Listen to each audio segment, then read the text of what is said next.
வந்த குடிநீர் சுகாதாரமற்று துர்நாற்றத்தோடு வெளியேறி வருவதாகவும் சந்தேகமடைந்த குடிநீர் மேல்நிலை நீர்த்தேக்க தொட்டி மேல் ஏறி சென்று பார்த்தபோது அந்த அவல நிலையை பார்க்க முடிந்ததாகவும் அந்த தொட்டியின் மேல் புறத்தில் ஈவு இரக்கமற்று மலங்களை கழித்து சென்றுள்ளார்கள் என்றும். நான் எல்லாருக்காகவும் தான் பேசுறேன்.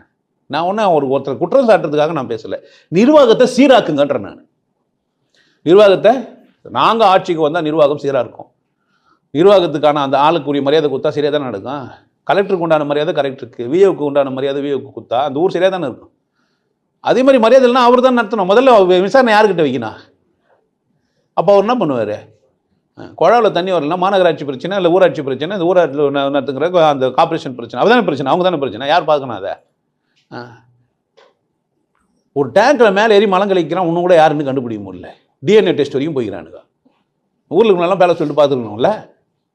அவ்வளோ கேடு கேட்டால் நிர்வாகம் வச்சுருப்பாங்க. அது கூட புரிஞ்சுக்க முடியாது. ஒரு சிபிஐலாம் எதுக்கு தான் வச்சுக்கிறாங்க?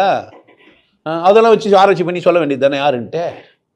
எதனால் இந்த பிரச்சனை வந்திருக்கும், யார் இந்த மாதிரி வெளியாக குடிச்சுக்கிறாங்க ஒரு ஊரில் தெரியவே தெரியாதா என்ன? அந்த ஊரில் இருக்கிறவங்களை கேட்டால் சொல்ல மாட்டாங்களா என்ன?